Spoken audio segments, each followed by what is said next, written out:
बिस्मिल्लाहिर्रहमानिर्रहीम अस्सलाम वालेकुम। अल्लाह ताला दे फजलो करम नाल अज दा व्लॉग शुरू करने आ।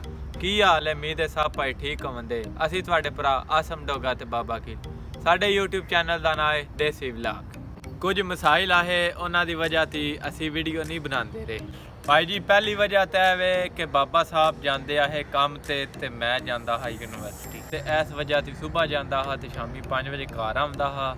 अगू आके पढ़ना भी तो टाइम बिल्कुल को नहीं होंदा। बाबा साहब भाई जी होंदे है काम ते इस वास्ते गुजारा को नहीं होंदा हा ते टीम विच साडी बिल्कुल अधूरी हो गई ही। ते हुण जनाब असी एक नवा फैसला किया है कि अपनी टीम विच एक न्यू मैंबर ऐड किए हैं।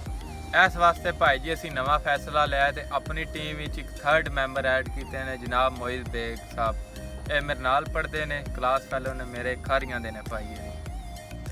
हाँ जी जनाब, बेग साहब नू टीम विच ऐड करन दी मेन वजह यह है कि भाई जी बाबा साहब होंदे ने काम ते मैं आ जाना यूनिवर्सिटी। उसके बाद मेरे नाल संग को नहीं होंदा ते कलिया मेरे को व्लॉग नहीं बनता।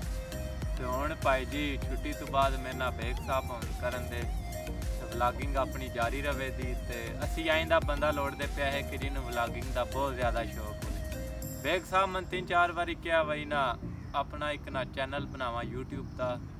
बाकी मैं उन्होंने कहा तुसी साडे नाल देसी व्लॉग टीम विच ऐड होवो ते इंशाल्लाह मज़ा आवेगा व्लॉगिंग करन दा। भाई जी एक और सानू बेग साहब का फायदा है, बहुत ही बेहतरीन जिन्होंने कहते हैं ना टॉप क्लास का वीडियो एडिटर है बंदा ए भाई हरी ने। तो जनाब साडी हुण व्लॉगिंग बहुत ऐना दरलियां दी जारी रवेगी। सारे भरावां वास्ते एक भाई जी एक और सरप्राइज़ है। तो सरप्राइज़ है वे बहुत जल्द इंशाल्लाह आफ्टर 10 डेज़ तक साडा चैनल मोनेटाइज होने वाला है। तो तुहाडे सारे भरावां दी सपोर्ट की बहुत ज़्यादा सानू ज़रूरत है। तो जेडे भरावां ने शुरू तो लैके हुण तक सानू सपोर्ट किया है उन्हां भरावां दा असीं दिलों शुक्रिया अदा करने आ। तो जेडे भरा साडे चैनल ते नवे आमदे पे सारे अगे गुजारिश है कि चैनल नू सबसक्राइब करो ते अगे मजीद शेयर करो ते वीडियोज़ नू लाइक भी करो। तो सारे भरावां ने भाई जी कमेंट करके ज़रूर दसना है साड़ी अज की वीडियो कैसी लगी है। तो भाई जी सारे भरा जेडे जेडे नवे आ रहे हो ना अगे एक बार फिर रिक्वेस्ट है चैनल नू सबसक्राइब करो तो नाल घंटी वाला बटन नू टन करके वजाओ, वीडियो नू ज़्यादा तो ज़्यादा शेयर करो। तो सारे भरावां दा असीं दिलों शुक्रिया अदा करने। अल्लाह सोहणे दे वास्ते।